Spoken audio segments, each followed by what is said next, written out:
नमस्ते दोस्तों, स्वागत है आपका हमारे YouTube चैनल पर। मैं हूं अभिषेक। कैसे हैं आप सब? उम्मीद करता हूं बहुत अच्छे होंगे और आपके लिए एक और नई कहानी लेकर आया हूं।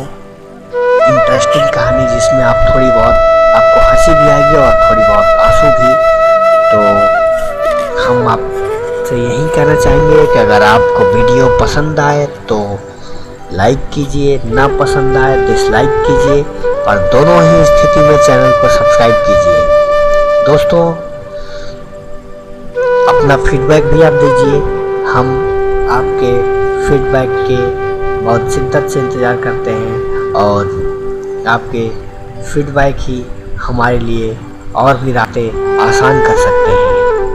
तो बिना देर किए चलते हैं अपने कहानी पर। माइंक और श्वेता ये दोनों एक दूसरे से बहुत प्यार करते हैं, 2 in 1 वाला। और जैसे कह सकते हैं कि 2 जिस्म एक जान। No no no no no, सब यही नहीं बताऊंगा।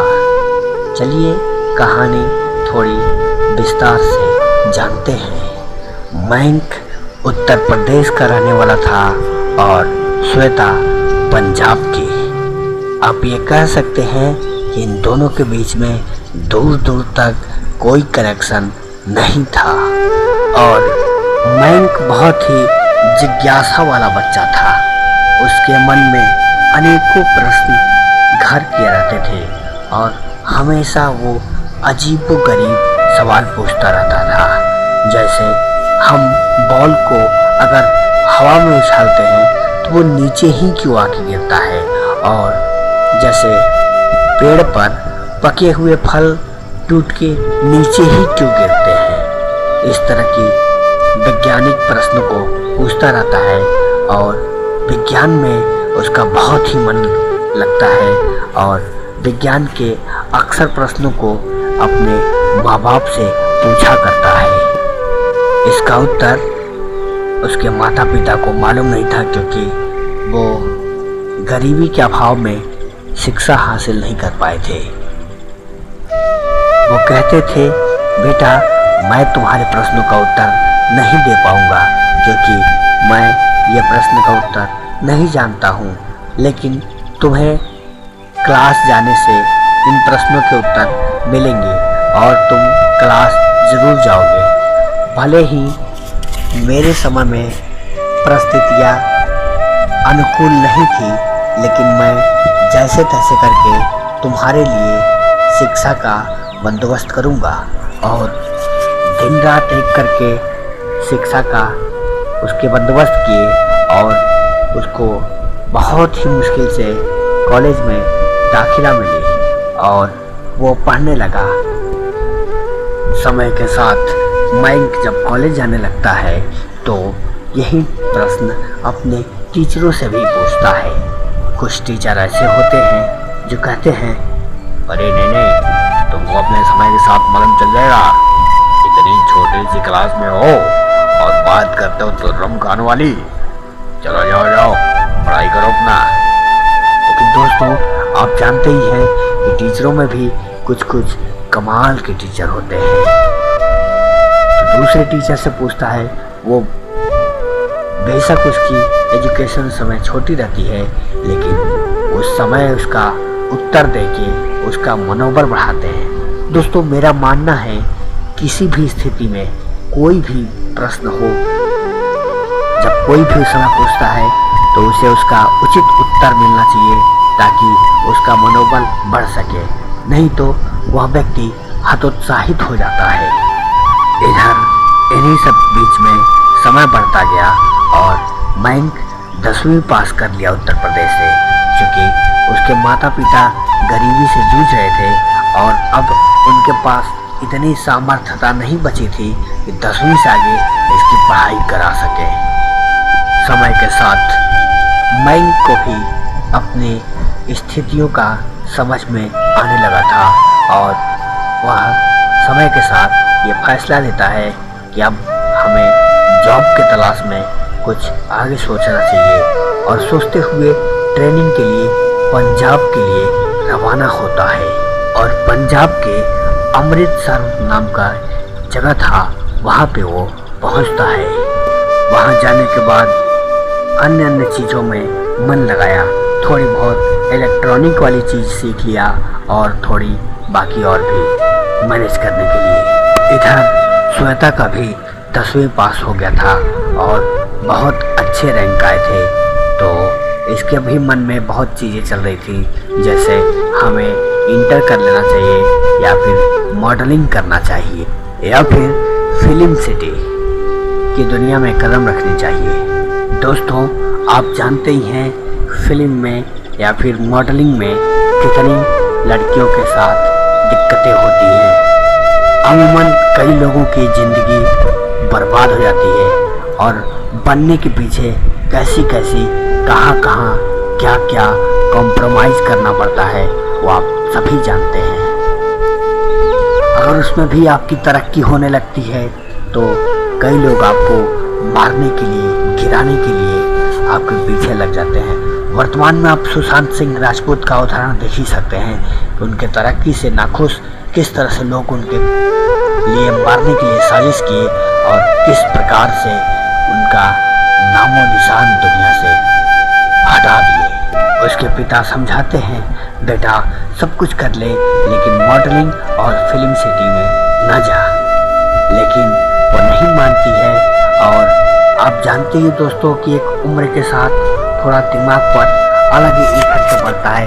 उस समय अपने आगे पेरेंट्स की बात भी गलत लगने लगती है। तो अमूमन ये सबके साथ होता है, ये प्राकृतिक चीज़ है, इसका कोई बदलाव है ही नहीं। लेकिन वो कहती है आप तो मेरे सपने को पूरा होता देखना ही नहीं चाहते हो, इसीलिए आप यकीनन हमें रोक रहे हो। हालांकि उसके पिता बहुत मेहनत किए, बहुत मनाए और बहुत लोग से वो भी एडवाइजरी ली, सलाह मशवरा की, तो उसे लगा नहीं हमें आगे तो कुछ करना चाहिए लेकिन मॉडलिंग और फिल्म लाइन छोड़ देनी चाहिए। फिर इन सब से निकल के श्वेता अपने ग्रुप के सहेलियों से मिलती है और उनसे बातें करती है। और आप जानते ही हैं 10th के बोर्ड में, CBSE बोर्ड में थोड़ा बहुत सेक्स संबंधित बातें की गई है। उसे पढ़ती है, समझती है और अपने सहेलियों के साथ चर्चा परिचर्चा करती है। दोस्तों, अपने भारत में इसे बहुत ही निम्न स्तर पर माना जाता है, लेकिन हकीकत मायने में ऐसा नहीं होना चाहिए मेरे विचार से। क्योंकि दोस्तों मेरे विचार से इस पर खुल के चर्चा परिचर्चा करना ही सबसे बेहतर होना चाहिए, क्योंकि अगर हर चीज़ का हर लोगों को ज्ञान नहीं होगा तो इसका गलत दुरुपयोग हो सकता है। तो अमूमन ऐसी चीज़ें अपने फैमिली के साथ तो चर्चा नहीं की जा सकती, लेकिन फ्रेंडों में तो नॉर्मल ही बात होती है। तो समझती है और बात करती है, कुछ लोग उस पर हंसते हैं और कुछ लोग समझाते हैं, कुछ लोग मोटिवेट करते हैं। That's funny motivate. और आप जानते ही हैं कि समाज में अनेकों चीज़ें हैं, अनेकों विचारधाराएं हैं, अनेकों मान्यताएं हैं। सेक्स में थोड़ा बहुत अनुभव होने के बाद वो सोचती है मैं प्रैक्टिकल करूं या ना करूं, और करूं भी तो किसके साथ। पर श्वेता उस लड़कियों में थी जो वर्जन होने में थोड़ा कम यकीन रखती थी। आप जानते ही है, जियो तो एक पल ऐसा जियो जैसे मानो आखिरी पल बन रहा हो। उसका मानना था शादी करने के बाद तो हमें दूसरों के हाथ के कठपुतली बन ही जाना है, इससे पहले अपने मुकाम पर कुछ ऐसा कर लो हमें हाथ फैलाने की कहीं ज़रूरत ही ना महसूस हो। फिर वो अपने सहेली रूपाली से मिलती है और कहती है कि यार 2 प्रकार के लोग होते हैं, लेस्बियन और गे। तुमने तो सुना ही और पढ़ा होगा। वो कहती है हाँ थोड़ा बहुत। वो बोलती है अच्छा इसके विषय में तू क्या जानती है और कितना जानती है बता। उसने जो जानता वो जानी वो बता दी। जैसे ये लेस्बियन एक समलैंगिक सेक्स होता है और गे भी एक समलैंगिक सेक्स है, लेकिन और गे में लड़कों के लिए होता है और लेस्बियन में लड़कियों के लिए। थोड़ा उसको अजीब लगता है और पूछती है, वैसे तू ये क्यों पूछ रही है? वो कहती है, वैसे तो तुम बुरा ना मानो तो हम आपस में इसका रिहर्सल कर सकते हैं। तभी अचानक उसको शौक लगता है और वो पूरा एकदम आगे से पीछे घूम गई और कहती है, क्या क्या बोल रही तुम? पता है तुम्हें क्या हुआ? समाज में हमारी इमेज खराब हो जाएगी, फैमिली क्या कहेगी और एक दूसरे के प्रति खिंचाव बढ़ेगी, समझ में आता तुम्हें? और फिर लोग भी हमें स्वीकार नहीं करेंगे। फिर कहा उसने, जा भाई जी ले अपनी जिंदगी, बड़ी आई सती सावित्री। एक दिन मॉल में जाती है कपड़ा खरीदने के लिए और जब माइन को से मिलता है, एक दूसरे को दोनों देखते हैं तो देखते जैसे रुक से जाते हैं और आपस में नजरें जमी की जमी ही रह जाती है। एक पल के लिए लगा ये हो क्या रहा है, लेकिन बेशक वो गरीब घर का था, लेकिन चेहरे से ठीक था और शरीर से भी ठीक था। आप जानते ही हैं कि अकल हो या ना हो, लेकिन शकल अगर मिल जाती है तो वो दोनों एक दूसरे के हो ही जाते हैं। फिर दोनों एक दूसरे से मिलते हैं और परिचय होता है और फाइनली बात विचार के बाद वो कहती है, यार तुम 10वीं पास हो, कहो तो हम तुम्हें अपने फैमिली के थ्रू और शिक्षा दिलवा दें, क्योंकि हम नहीं जानते हैं कि जब हम अपने फैमिली के सामने थोड़ी दिक्कत आएगी। 10वीं पास हो, हम भी 10वीं पास है, 11th में हम लोग पढ़ेंगे और हालांकि मेरे पापा तो थोड़ा दिक्कत होगा, लेकिन मेरी बात वो नहीं टालेंगे और मान जाएंगे। प्लीज़ ना तुम ऐसा कर लो ताकि समाज में हमारा तुम्हारा एक अलग मुकाम पर स्टेटस कायम हो सके। थोड़ा सोचने के बाद वो कहता है, ठीक है, अगर तुम चाहो तो मेरी आगे की शिक्षा पूरी करा दो और मैं तुम्हारा आने वाले समय के साथ एहसान चुका दूंगा। वो हंसते हुए कहती है, ठीक है।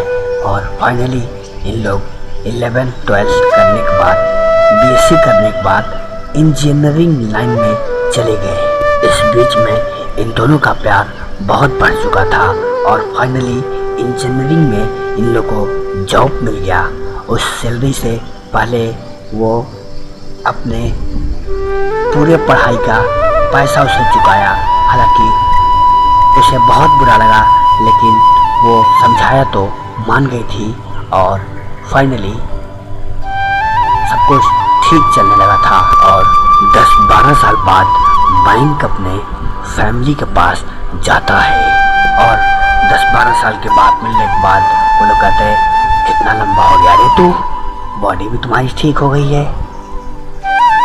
तो बताता है, मेरी जॉब हो गई है इंजीनियरिंग में और सारी कहानी बताता है कैसे कैसे वो आगे पढ़ाई किया, कैसे उसकी जॉब हुई। फिर लोग कहते हैं कि अब बड़ा हो गया, जॉब भी हो गया, तो शादी कर देनी चाहिए, कोई लड़की वगैरह है तुम्हारे नज़र में? तो वो कहता है नहीं, लेकिन उसकी हंसी, उसके चेहरे, उसकी नज़रें इस बात को उसके साथ नहीं देते। और उसकी छोटी बहन कहती है, नहीं भैया, आपकी निगाहें, आपकी हंसी, ये सब आपकी बातों का साथ नहीं दे रहे हैं। लेकिन फिर भी वो अपनी झूठी सफाई देने से पीछे नहीं हटता है। वो कहता है, नहीं नहीं, मैं तो पढ़ने गया था, कोई कुड़ी उड़ी फंसाने थोड़ी गया था, मैं तो काम के तलाश में गया था। फाइनली अपने बहन को एक रूम में ले आके समझाता है, श्वेता नाम की एक लड़की है, बहुत अच्छी है, मेरा उस पर दिल आ गया है और इन बीच में वो बहुत मेरी सहायता की है। अगर तुम चाहो तो मेरी ये बात रख सकती हो, मैं उसी से शादी करना चाहता हूँ। और देख, तेरे भाई का दिल श्वेता पर आ गया है और श्वेता का दीवाना हो चुका है। जैसे तैसे वो उसके माँ बाप को मनाती है और बामुश्किल वो लोग मानने को तैयार होते हैं और अच्छे से एक होटल में बड़े पैमाने पर दोनों की शादी होती है और वो अपने लाइफ में खुश रहते हैं और काम चलता रहता है। तो इतनी सी थी आज की ये कहानी। कैसी लगी आप लोग कमेंट सेक्शन में ज़रूर बताएं और अपने दोस्तों, रिश्तेदारों, परिचितों और समूहों में इस YouTube लिंक को शेयर करें और चैनल को सब्सक्राइब करें। वीडियो अच्छा लगे तो लाइक करें, ना अच्छा लगे तो डिसलाइक करें, लेकिन दोनों ही स्थिति में इसे सब्सक्राइब करें। Thank you.